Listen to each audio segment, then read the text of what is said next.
के तनु छुप न पावेला रोग लागल ऐसा याद तयावेला छुपाइले के तनु छुप न पावेला रोग लागल ऐसा याद तयावेला सच कहतानी पहली बार भई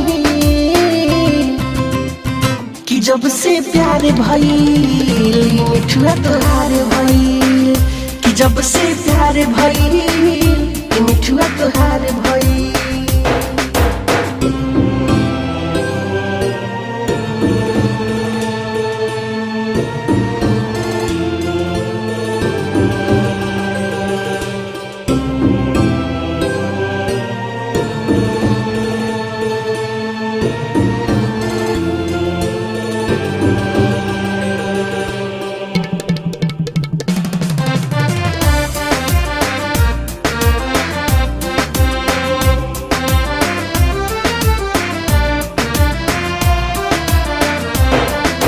मोहनी सूरतिया दिल में बस गईले रानी तुहारा बिना मुश्किल भा जियल जिंदगानी।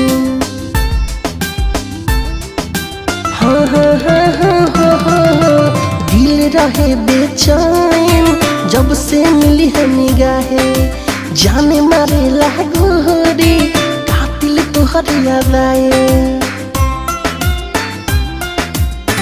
तोहरे हवाले सब हमारे भाई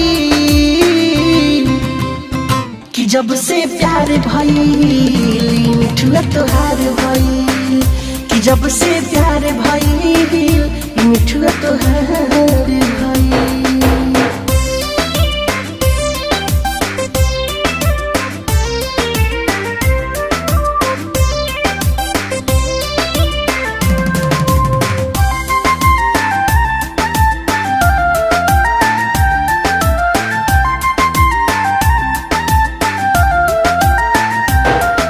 सामने से गुजरे रूह में जालू तरह राइटर राकेश जाने ले दिल में बनवलू घर हो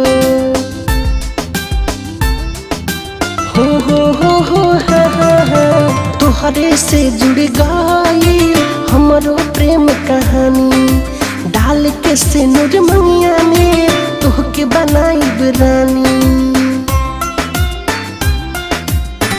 हद से भी ज्यादा इंतजार भई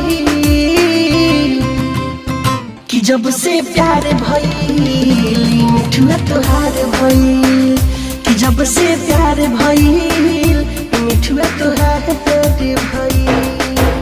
अम्बे रिकॉर्डिंग स्टूडियो दिल्ली।